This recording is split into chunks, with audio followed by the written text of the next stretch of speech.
정봉주 미스테리. 이걸 오늘 조선일보에서 상당히 길게 그리고 좀 심층 취재해서 보도했습니다. 사실 얼마 전 끝난 민주당의 경선은 말씀드렸듯이 어대명 확대명, 그러니까 어차피 대표는 이재명, 확실하게 대표는 이재명을 넘어서 그냥 9대명이냐 8대명이냐, 이재명 대표가 대표되는 건 그냥 기정사실인데 득표율이 90%를 넘느냐 80% 되냐가 관심이 없고 결국 85%를 좀 조금 넘는, 그래도 더 압도적인 그런 지지율로 됐는데, 사실 관심은 후반부에 들으면서 최고위원은 누가 될까? 정봉주 후보라는 사람이, 이 사람이 옛날에 뭐 이런저런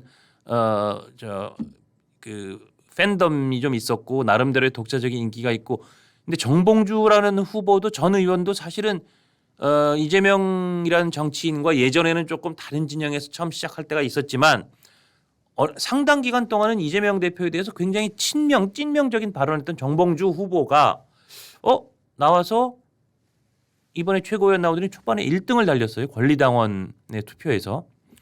그래서 예상을 뒤엎고 원외 정봉주 후보가 수석 최고위원이 되나? 1등으로 당선된 최고위원을 속칭 수석 최고위원 그러지 않습니까? 그랬는데 1등 한다 그러니까 그때만 해도 사람들이 정청래 수석 최고위원을 옆에 두고도 이재명 대표가 조금 부담스러웠는데, 정청래라는 사람이 싸움 딱이긴 해도 너무 표현이 과해서 이재명 대표가 대선 가는데 꼭 좋은 호재만은 아니고 악재일 수도 있다는 생각이 있었는데, 또 정봉주 같은 입이 좀 걸고 험하고 굉장히 사람들한테 관심을 확 끄는 사람, 그리고 이재명 대표도 어쩌면 컨트롤이 잘 안 될 수 있는 사람이 바로 옆자리에 수석 최고위원 자리에 앉혀두는 게 좋을까? 이런 의구심이 친명, 소위 강성 지지층, 소위 개딸 등 이런 사람들한테 들었던 모양이에요. 그래서 중간 이후부터 정봉주 후보의 득표가 최고로 이르는 건 좀 막아야겠다, 그런 움직임이 있었고, 특히 결정적으로 이재명 당시 후보가, 당대표 후보가 김민석, 당시 한 3, 4위를 달리던 김민석 최고위원 후보를 자신의 유튜브에 출연시켜서 아니 왜 우리 저 김민석 후보 표가 이렇게 안 나오느냐, 그 말이 그야말로 이 사람이 내가 원하는 1등 최고위원 후보다라고 딱 거기다 도장을 찍어준 효과가 났죠. 그래서 이제 김민석 후보가 쫙 올라갔어요. 그리고 정봉주 후보는 또 1등을 달리다가 이제 2등으로 내려오고, 그 와중에 정봉주 후보가 굉장히 열받고 그랬던 걸 기억하시죠? 하여튼 결론적으로 5등 안에는 무조건 들어서 최고위원을 말석이라도 낄 거라는 게 거의 대부분 저희 신문 기자, 방송 기자들, 그러니까 뭐 취재하는 사람들이나 뭐 정치 분석하는 사람들 거의 뭐 이구동성으로 정봉주 후보가 1등, 2등의 상위권 최고위원은 안 될 것 같다. 그래도 그동안 뭐 쌓아왔던 기존 득표도 있고 뭐 지명도도 있고 하니까 5등 안에 말석으로 무조건 들어간다 생각했는데 웬걸? 이렇게 극적인 추락으로 마지막 서울에서의 그 권리당원 투표한 지 마지막 최종적으로 여론조사 그리고 대의원 투표까지 다 합산한 걸로 뭐 짬뽕해서 딱 내놨더니 6등으로 떨어졌어요. 정봉주 후보는 정말 극적인, 누구도 예상 못한 정말 날개 없는 추락을 한 거죠. 이 부분을 놓고 그 이제 조선일보가 좀 이 배후 막전 막후를 취재한 건데, 어떻게 이런 극적인 결과가 나왔을까? 일단 경기도 투표 전까지는 이현주 후보가 5등, 전현희 후보가 6등인데 0.02%포인트, 거의 박빙이라는 말로 설명할 수 있을 정도로 거의 동점의 수준이었고, 아시다시피 여성 후보는 5등 안에 없으면 한 명은, 여성 중에 1등은 최고위원을 주기 때문에 사실은 전현희, 이현주 두 여성 후보에 따로 리그가 하나 열리고, 그래서 그 사람 중에는 한 명이 들어오니 남자 중에서 4명 4등 안에 든 사람까지가 당선될 거다. 이런 게 대책인 관측이었는데 일단 전현희 후보가 대통령 부인 김건희 여사에 대해 살인자다. 그리고 또 윤석열 김건희 부부가 그 국민권익위 국장을 뭐 죽인 거다, 살인한 거다, 이런 얘기를 국회에서 그야말로 막 절규하듯이 토로하듯이 좀 과잉이었죠. 눈살을 찌푸린 사람도 많았는데 눈길은 끌었어요. 눈살을 찌푸리게 만들지언정 눈길은 끌었고, 그 이후로 확 치고 올라가서 전현희 후보는 결국은 2등으로 끝냈습니다, 레이스를. 이러다 보니까 야, 이게 정봉주 후보가 전현희 후보보다도 밑으로 가서 그래도 5등은 하겠지. 야, 근데 이현주 후보가 몰표가 나오면서 극적으로 반전된 거예요. 어떻게 된 거냐? 조선일보가 취재해본 결과로는 정봉주의 그야말로 예상 밖의 그냥 극적인 추락 뒤에는 개딸의 조직력이 있었다. 8.18 전당대회가 이제 마지막 그 지도부를 선정하는 게 엊그제 일요일 날 열렸지 않습니까? 하루 앞둔 17일에 이재명 그 지도부를 선출한 그러니까 이재명의 그 대표 팬카페 제명인의 마을에는 정봉주를 밀어내기 위해 이현주에게 표를 몰아주자라는 글이 여러 개 올라왔다는 겁니다.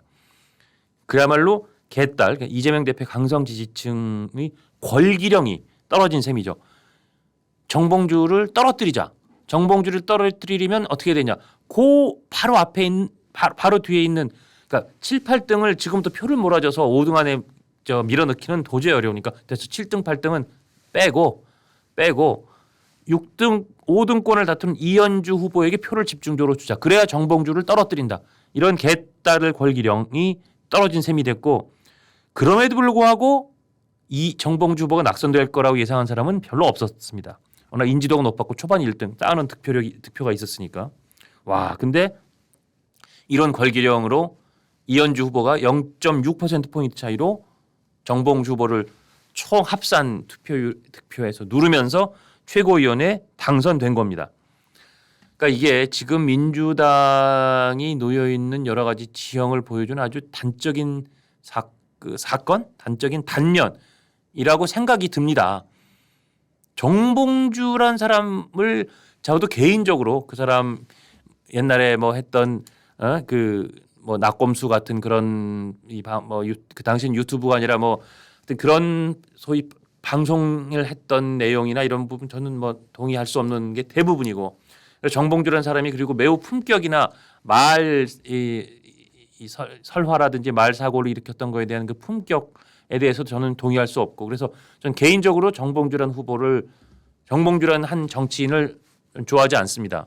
아마 시청하시는 시청자 구독자 여러분에도 정봉주라는 정치인이 너무 좋아 이런 분은 많이 안 계실 것 같은데 우리 쪽 저와 같이 이렇게 공감하는 분들이 많을 것 같은데 근데 이번에 어쨌든 원래 시작은 친명이었을 망정 중간에 정봉주를 1등 시켜주기는 좀 부담스럽다 그래서 정봉주 밀어내기 김민석 끌어올리기 이게 시작되니까 정봉주라는 사람이 캐릭터가 강하고 또 이 자기 이 화가 많은 분이잖아요.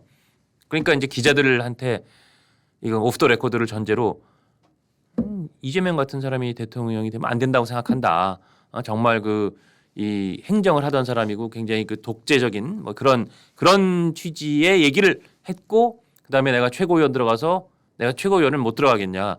최고위원 들어가서 뭐 내가 하는 거 봐라. 이런 취지의 얘기를 했고 특히 이재명이 대통령이 돼서는 안 된다라는 이 워딩이 근데 기자들도 그걸 이제 뭐 기사화하지 않는다는 전제로 백브리핑처럼 한 얘기니까 기사화는 안 하고 있던 와중에 정보가 그때 이제 뭐 각 언론사 막 돌았죠. 그거를 정봉주 후보하고 매우 이 친교가 있는 박원석 전 의원, 그 양반 정의당 소속이었죠. 지금은 뭐 정의당이 아니라고 하는데 박원석 전 의원이 한 라디오 유튜브에 나와서 이제 얘기를 한 겁니다. 야 이게 정보 보고 돌아다니는 걸 봤는데 야 재명이 형 이거 너무 심하게 얘기했다. 그래서 전화를 했다. 전화를 했더니 그때 박원석 전 의원에게 이재명 후보가 이렇게 얘기했다는 거죠. 요거는 박원석 전 의원이 통화에서 자기가 이렇게 들었던 얘기를 직접 유튜브에서 전한 겁니다. 내가 뭐 없는 말 한 거 아니다. 그리고 둘째, 내가 5등 안에는 들어가지 않겠냐. 최고위원은 되지 않겠냐. 등수에 상관없이. 셋째, 최고위원은 만장일치다. 그 뜻은 뭐냐면 내가 최고위원 들어가면 절대 최고위원회의 그냥 그렇게 호락호락하게 이재명 대표 뜻대로 호락호락하지는 않게 할 것이다. 라는 뜻이 담겨 있었죠. 이거를 이제 딱빵 공개한 거예요. 난리가 났죠. 그 이후에 그게 정봉주 후보한테는 굉장히 큰 위기가 됐고 그래서 이 지지율이 이제 이 득표율이 뚝뚝 떨어져서 누적 1등 하던 사람이 2등 돼서 김민석 후보한테 이제 김민석 후보는 이재명 대표가 쭉 끌어졌으니까 1등 가고 2등으로 떨어졌던 정봉주 후보 3등까지 떨어졌어요. 그 와중에 이제 지난주에 금요일이었죠. 승부수를 던집니다. 사람들이 기자회견을 정봉주 후보가 한다니까 어떻게 예상했냐면 아유 그거 잘못 박원석 의원이 잘못 얘기한 거예요. 제가 그렇게 그런 뜻으로 얘기한 게 아니에요. 전 이재명 대표가 당연히 대통령 돼야 되고 저는 이재명 대표의 지도부가 돼서 잘 도와드릴 거죠. 그 박원석 의원이 제 얘기를 곡해 안고 잘못 들었습니다. 내지는 박원석 의원이 없는 말 했습니다. 어쨌든 무리를 일으켜서 죄송합니다. 이렇게 약간 고개를 숙이고 노키로 나올 거라고 봤던 사람들이 꽤 있었어요. 그런데 예상 바뀌었습니다. 물론 이재명 대표는 나는 절대 반대하는 게 아니다. 그러면서 이재명 대표가 대통령이 돼서는 안 된다. 이 발언도 내가 하지 않았다. 이 얘기는 또 안 했어요. 그러니까 그동안 알려졌던 내용들에 대해서는 그게 조금 좀 과장됐을 수는 있지만 그 사실관계 자체를 부인하지 않은 상황에서 이재명 대표에 대해서는 난 지지한다. 그러나 그 분리를 해서 명팔이 소위 이재명 대표 팔이하는 사람들은 내가 근절시켜야 된다. 이 사람이 뭐 암덩어리다. 이 사람들을 잘라내야 한다. 이건 정말 정면 돌파 승부수였죠. 아마도 이렇게 생각한 것 같아요. 여론조사나 이런 데서는 중립지대가 있을 것이고 이 중립지대의 중도들은 이 정도 얘기를 하는 정봉주가 최고위원 중에 한 명은 들어가 있어야 된다고 볼 것이다.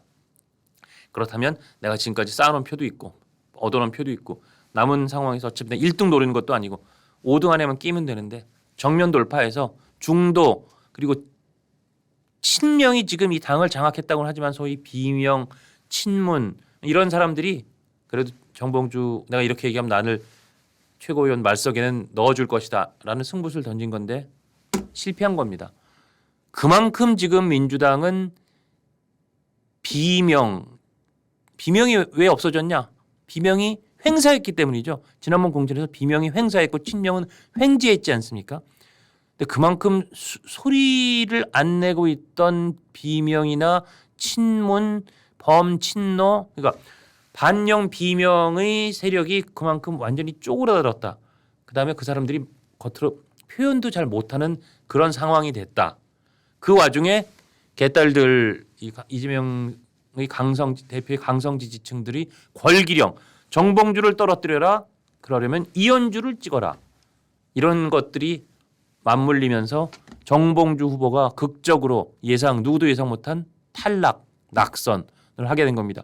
이게 제가 아까 처음에 말씀드린 민주당의 이재명에서 이재명의 민주당이 되고 있고 그 민주당은 이재명의 성을 넘어서 이재명의 섬이 되고 있는 그 모습을 보여주는 거라고 생각합니다.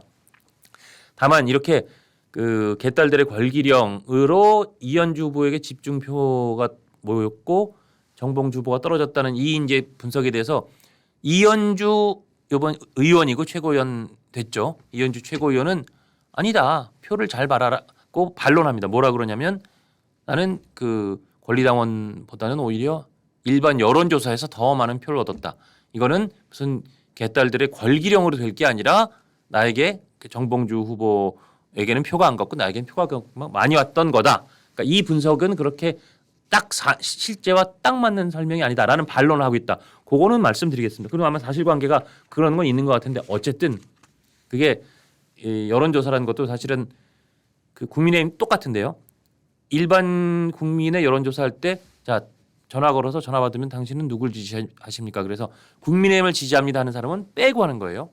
민주당을 지지합니다 내지는 무당파 여기까지만 대상으로 여론조사합니다. 마치 국민의힘도 누굴 지지하세요 하고 전화 걸어서 민주당 지지해요 하면 빼고 다른 당 지지하는 사람 빼고 국민의힘을 지지해요 아니면 무당파예요 지지한 당 없어요. 이 사람들만 대상으로 하는 거와 똑같은 원리입니다. 그러니까 비교적 민주당을 지지하는 사람들 사이에서는 그야말로 이 이재명 후보와 이재명 대표를 옹위하고 추앙하고 숭배하는 찐명들에게 그야말로 지지세가 확 몰려 있다는 예전 김대중, 김영삼, 노무현 대통령의 민주당 계열의 그 당에서는 절대 전례가 없었던 그런 일이 벌어지고 있다라는 점을 짚을 수 있습니다. 과연 민주당 저렇게 이재명 대표가 손아귀에 완전히 장악해버리고 손아귀에 꽉 쥐어버린 민주당 그리고 모든 사람들이 찐명이 돼서 모든 사람들이 당의 아버지인 이재명 대표에게 추앙과 숭배와 서로 열정적인 그 헌사만을 바치는, 그리고 그 반대의 목소리를 내는 사람들은 저렇게 횡사를 하는 이 당의 분위기가 나중에 대권 가도에서, 그러니까 이재명 대표가 곧 10월이면 다가올 사법 리스크 있지 않습니까? 그 사법 리스크를 뭐 어떻게든 혹시 건너뛴다고 하더라도, 가정을 하더라도, 예를 들어서 대법원 판결이 대선 전까지 안 난다든지 그런 변수가 있을 수 있으니까요. 그 사법 리스크를 어떻게든 피해서 대선 가도에 본격적으로 접어든다 하더라도 이 당의 분위기가 과연 대선 가도, 대선 전략의 호재이겠는가? 저는 아닌 것 같습니다. 지금 많은 말 없는 국민들이 그 마음의 수첩에 하나씩 둘씩 적어놓고 있을 텐데, 저렇게 170 몇 석, 그다음에 우군까지 하면 190석, 300석 중에 190석 정도를 의석을 손에 쥐고 있고, 그다음에 현재 제1당인 그 당의 전체를 완전히 손아귀에 잡고 있고, 그다음 자기에게 싫은 소리 하는 사람들은 횡사를 당하는 그런, 그야말로 현재 입법부에서는 거의 절대 권력 짜르바 같은 이재명 대표에게 국민들이 저 사람의 대통령까지 시켜주면 우리나라가 굉장히 발전하겠는데, 우리나라가 굉장히 합리적이고 굉장히 건설적으로 잘 나가겠는데 라고 생각할지, 아니면 이게 좀 위험하겠는데, 저렇게 의석도 당의 권력도 짜르처럼 다 손아귀에 쥔 사람에게 대한민국 대통령이라는 자리까지 주는 게 괜찮을까? 이런 생각을 할 거라고 저는 생각이 듭니다. 문제는 저처럼 생각하는 사람이 민주당 내에 혹시 있더라도 민주당 내에서는 이런 이야기를 입에 뻥끗도 못하는 분위기처럼 보인다는 겁니다. 그렇기 때문에 지금 민주당에는 큰 이 우환의 염려가 있고, 그거를 정봉주라는 이번에 낙선한 후보는 이렇게 얘기한 거죠. 당 내부의 암덩어리를 잘라내야 한다. 그러나 아주 야멸차게 외면을 당했습니다.